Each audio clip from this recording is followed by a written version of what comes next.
إن الحمد لله نحمده ونستعينه ونستغفره ونعوذ بالله من شرور أنفسنا ومن سيئات أعمالنا من يهده الله فلا مضل له ومن يضلل فلا هادي له وأشهد أن لا إله إلا الله وحده لا شريك له وأشهد أن محمدًا عبده ورسوله يا أيها الذين آمنوا اتقوا الله حق تقاته ولا تموتن إلا وأنتم مسلمون يا أيها الناس اتقوا ربكم الذي خلقكم من نفس واحدة وخلق منها زوجها وبث منهما رجالا كثيرا ونساء واتقوا الله الذي تساءلون به والأرحام إن الله كان عليكم رقيبا يا أيها الذين آمنوا اتقوا الله وقولوا قولا سديدا يصلح لكم أعمالكم ويغفر لكم ذنوبكم ومن يطع الله ورسوله فقد فاز فوزا عظيما أما بعد فإن خير الحديث كتاب الله وخير الهدي هدي محمد صلى الله عليه وسلم وشر الأمور محدثاتها وكل محدثة بدعة وكل بدعة ضلالة وكل ضلالة في النار أعوذ بالله من الشيطان الرجيم بسم الله الرحمن الرحيم فاسألوا أهل الذكر إن كنتم لا تعلمون وقال سبحانه وتعالى ولا تقف ما ليس لك به علم. حاضرین جمعہ، اسلامی بھائیوں، نوجوان ساتھیوں، عزیز بچوں، تلاش بسیار کے بعد، مسلسل کوشش اور سعی پیہم کے بعد بھی ایک لفظ کی تلاش کتاب و سنت میں پوری نہ ہو سکی. وہ لفظ ہے تقلید کا لفظ. اس کی کیا شرعی حیثیت ہے، اس پر گفتگو کبھی تفصیلاً بعد میں ہوگی. بس اتنا بتانا مقصود ہے، کتاب و سنت کی معتبر ڈکشنری میں یہ لفظ ہمیں نہ مل سکا جو آج ہر مسلمان کے گلے میں واجبی اور ضروری طور پر تھوپا جا رہا ہے، اور جنہوں نے اسے قبول نہ کیا انہیں برے القاب سے، حقارت آمیز جملوں سے، تحقیرانہ انداز میں یاد کیا جا رہا ہے. دراصل غیر مقلدیت اس کا معنی اور اس سے مراد اہل حدیث ہیں. اور اہل حدیث کون ہیں؟ یہ دنیا جانتی ہے، جو قرآن و سنت پر، صحابہ کے فہم پر عمل کرتے ہیں. اس لیے رد غیر مقلدیت کہا جا رہا ہے، کیونکہ جرأت اور ہمت نہیں ہے کہ یہ کہا جائے رد قرآن و حدیث. اس سلسلے میں مجھے اللہ کے نبی صلی اللہ علیہ وسلم کی زندگی کا ایک اہم پہلو اور نبی پاک صلی اللہ علیہ وسلم کا ایک اہم کردار یاد آ رہا ہے. صحیح بخاری کتاب المناقب باب ما جاء فی اسماء محمد صلی اللہ علیہ وسلم، حدیث نمبر 3533. ابو ہریرہ رضی اللہ عنہ اس حدیث کے راوی ہیں. ایک دور آیا جب ہمارے نبی صلی اللہ علیہ وسلم نے مکہ کی جاہلانہ زندگی میں نبوت کی کرن بکھیرنی شروع کی، تو ہر دور میں جاہل روشنی کا دشمن ہوتا ہے، جہالت علم کی دشمن ہوتی ہے. گرچہ وہ بعد میں جب سمجھ جائے وہ چیز اسے پیاری لگنے لگتی ہے، لیکن جب تک وہ جاہل ہوتا ہے اس کے لیے وہ بہت ہی خطرناک چیز ہوتی ہے. تو مکے کے جاہلوں نے، مشرکین نے اللہ کے نبی صلی اللہ علیہ وسلم کی ذات پر حملہ کرنا شروع کیا، آپ کو ٹارگٹ کرنا شروع کیا، اور اللہ کے نبی صلی اللہ علیہ وسلم کو طعن و تشنیع کرنے لگے. پیارے پیغمبر پہ طرح طرح کے الزام لگائے جانے لگے. کوئی آپ کو جادوگر کہنے لگا، کوئی اللہ کے نبی صلی اللہ علیہ وسلم پر یہ الزام لگا بیٹھا کہ نعوذ باللہ یہ پرانے پادریوں سے علم سیکھ کر آیا ہوا ہے اور ہمیں نئے انداز میں پیش کر رہا ہے. انہی الزام تراشیوں میں اللہ کے نبی صلی اللہ علیہ وسلم کا نام بھی بگاڑا گیا. آپ کے خاندان والوں نے آپ کی پیدائش کے وقت آپ کا نام محمد اور احمد رکھا، لیکن ان لوگوں نے اللہ کے نبی صلی اللہ علیہ وسلم کی دشمنی میں اپنے آپ کو اتنا زیادہ گرا لیا کہ محمد کے بجائے مزمم کہنے لگے۔ محمد کی میننگ ہوتی ہے وہ شخص جس کی زیادہ سے زیادہ تعریف کی جا رہی ہے، اور مزمم کی میننگ ہوتی ہے وہ شخص جس کی زیادہ سے زیادہ برائی کی جا رہی ہے۔ میننگ ہی پلٹ دی، نام ہی بدل ڈالا، اور ظاہر سی بات ہے یہ اللہ کے نبی صلی اللہ علیہ وسلم کو حقیر سمجھ کر یہ لوگ کر رہے تھے۔ جب اللہ کے نبی صلی اللہ علیہ وسلم کو یہ بات معلوم ہوئی کہ لوگوں نے میرے نام کے ساتھ بھی کھلواڑ کرنا شروع کر دیا، لوگ بجائے محمد کے مذمم کہہ کر اپنی محفلوں میں میرے نام پہ قہقہے لگا رہے ہیں، لوگ میرے نام پہ ہنسی اڑا رہے ہیں، پیارے پیغمبر نے اپنے صحابہ کو مخاطب فرمایا اور وہ قائدانہ کردار ادا کیا، اپنے سینے کو آپ نے کشادہ کیا اور آئی ہوئی تیروں کا رخ موڑ دیا۔ پیارے پیغمبر نے فرمایا الا تعجبون کیف یصرف اللہ عنی شتم قریش ولعنہم، اے میرے پیارے ساتھیوں کبھی خاطر نہ ہو، ملال نہ کرو، غم نہ کرو، تمہارے پیغمبر کو لوگ ٹارگٹ کر رہے ہیں، تمہارے نبی کے نام کے ساتھ کھلواڑ کر رہے ہیں، کیا تمہیں تعجب نہیں ہو رہا ہے؟ کیا تمہیں اللہ رب العالمین کی شان پہ فخر محسوس نہیں ہو رہا ہے کہ اللہ تعالیٰ نے قریش کی گالیوں کو، قریش کی لعنت و ملامت کو میرے تک پہنچنے ہی نہیں دیا، بلکہ ان کی گالیوں کی تیر کی بوچھار کو محمد سے دور کر دیا ہے۔ پیارے پیغمبر فرماتے ہیں یشتمون مزمما ویلعنون مزمما وانا محمد، یہ اللہ کے دشمن، یہ اللہ کے پیغمبر کے دشمن، یہ تو مزمم کو گالی دے رہے ہیں، یہ تو لعنت ملامت مزمم کو کر رہے ہیں، میں تو مزمم ہوں ہی نہیں، میں تو محمد ہوں۔ اللہ تعالیٰ نے ان کو یہ توفیق ہی نہ دی اور ان کے دل میں یہ بات آئی ہی نہ کہ اللہ کے نبی کو بھی اگر یہ گالی دیں تو نبی کا نام لے سکیں۔ پروردگار عالم لوگوں کی دلوں کو پھیرنے والا ہے، اللہ رب العالمین جس کی عزت کی حفاظت کرنا چاہے اسے کبھی کوئی مار نہیں سکتا۔ اللہ کے نبی صلی اللہ علیہ وسلم کے نام کی حفاظت اللہ رب العالمین نے کی، اور پیارے پیغمبر نے یہ جو ایک رول پلے کیا، جبکہ آپ جانتے تھے کہ یہ مذمم کہے ہم ہی کو رہے ہیں، گالیاں ہم ہی کو دے رہے ہیں، لیکن آپ نے آئی ہوئی تیروں کو رخ موڑ دیا اور آپ نے کہا یہ مجھے گالی نہیں دی جا رہی، محمد ہوں میں تو مذمم ہوں ہی نہیں۔ سیم جواب میں یہاں دے رہا ہوں، ہم تو اہل حدیث ہیں، ہم تو کتاب و سنت والے ہیں، ہم تو قرآن و حدیث والے ہیں، ہم غیر مقلد کیا ہوتا ہے کون سی بلا، یہ مانتے ہی نہیں۔ غیر مقلد تو چھوڑیے، ہم مقلد کی اصطلاح سے بھی متفق نہیں ہیں۔ آپ کی بھاشا میں اگر سمجھاؤں تقلید کسے کہتے ہیں تو آپ شاید سمجھ جائیں۔ ایک چھوٹی سی مثال ہے، دو شخص کہیں جا رہے ہیں، دونوں کا اپنا اپنا رہنما ہے۔ ایک شخص جو یہ کہتا ہے کہ تم تقلید کرو، تمہارے اوپر فرض ہے، اس کی مثال اس طرح ہے کہ وہ کہہ رہا ہے تم اپنی دونوں آنکھوں کو بند کر لو یا تم فطری طور سے اندھے ہو جاؤ، جیسے جیسے میں چل رہا ہوں، جیسے جیسے میں کہہ رہا ہوں ویسے چلتے چلے جاؤ، ویسے کہتے چلے جاؤ، کرتے چلے جاؤ، لیکن یاد رکھنا آنکھیں نہ کھولنا اور سوال بھی نہ پوچھنا کہ راستہ موڑا کہ نہیں موڑا ہے، بس جیسے میں چل رہا ہوں، جیسے میں کر رہا ہوں، اپنی آنکھوں کو بند کرنا، سوال کرنے کی اجازت نہ ہوگی، میرے پیچھے پیچھے تم چلنے رہنا، ہاں اگر میں بھٹکا تو تم بھی بھٹکو گے، میں گڑھے میں گرا تو تم بھی گرو گے، یعنی تمہارے دین کی ضمانت میں لے رہا ہوں، میں جہنم میں جاؤں گا تو تم بھی جاؤ گے، میں اتنی بڑی ضمانت لے رہا ہوں۔ یہ ایک مقلد کی مثال ہے۔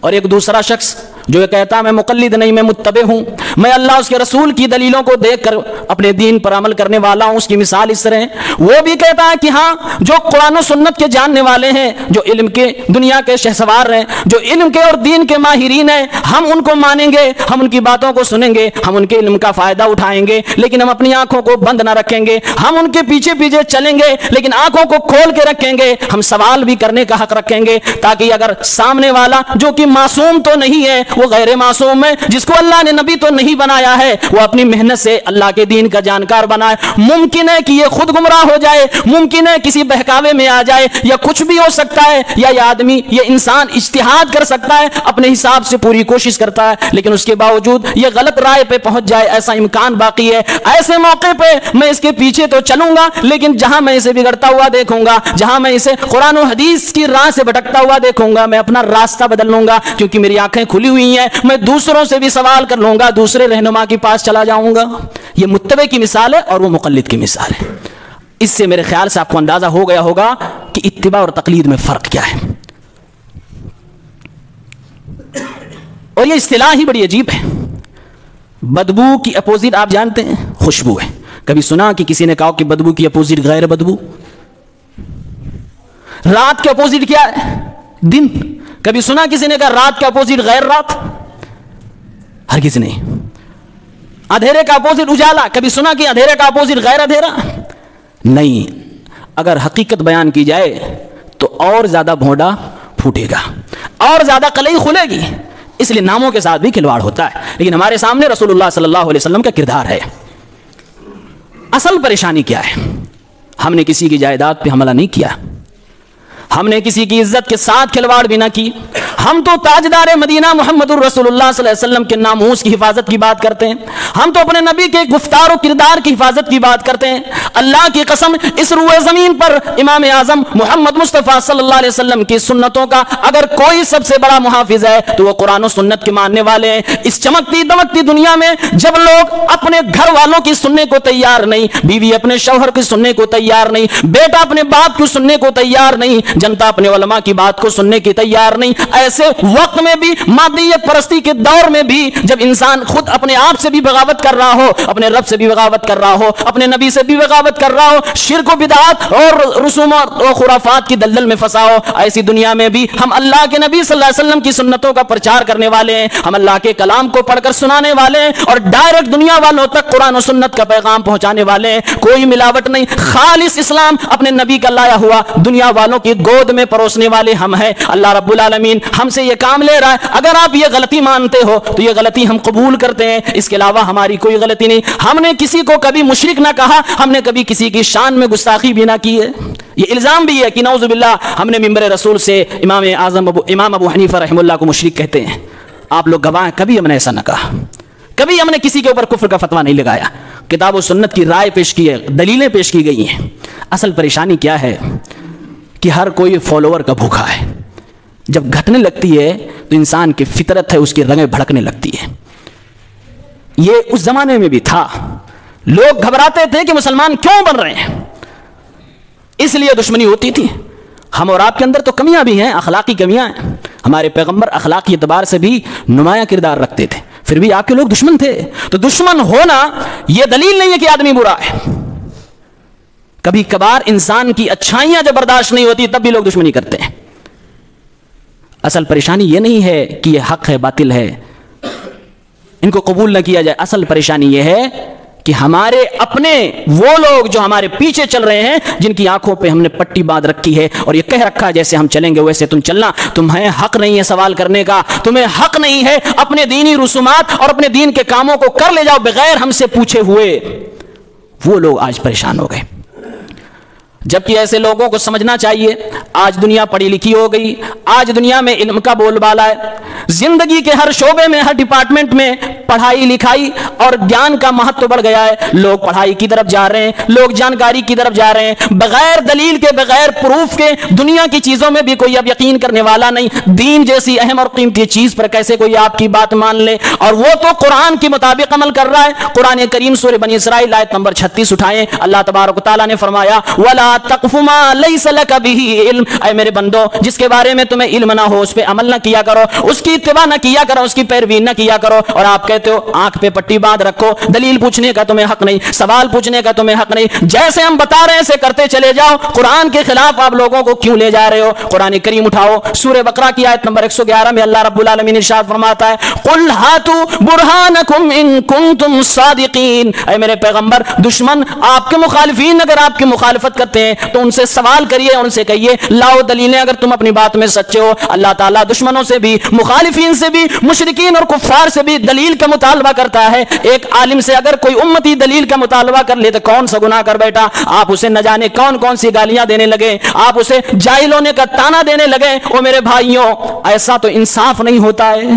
قرآن کریم دیکھیے، قرآن کہتا ہے دنیا میں ہر انسان علم والا نہیں ہو جائے گا، لیکن ہاں اتنا علم تو ہر ایک کے لیے ضروری ہے جتنے پہ اس کو عمل کرنا ہو، جتنا اس کے عمل کے لیے ضروری ہو۔ اس لیے اللہ فرما رہا ہے فَاسْأَلُوا أَهْلَ الذِّكْرِ إِن كُنتُمْ لَا تَعْلَمُونَ، اے میرے بندو کتاب و سنت کے علم رکھنے والوں سے سوال کیا کرو اگر تمہیں معلوم نہیں ہے۔ یہ صاف قرآن کی آیت ہے۔ اور کسی عالم سے جڑے رہنا یہ ضروری ہے، لیکن عالم سے چپک کے رہنا اور صرف اسی کو صحیح ماننا بغیر کسی لاؤ لپیٹ، بغیر کسی سوال، بغیر کسی تحقیق کے، یہ غلط ہے۔ اندھ بھکتی ہر فیلڈ میں بری ہے اور دین کے معاملے میں انتہائی زیادہ بری ہے، جس کو مہذب اور اصطلاحی الفاظ میں تقلید شخصی کہتے ہیں۔ کسی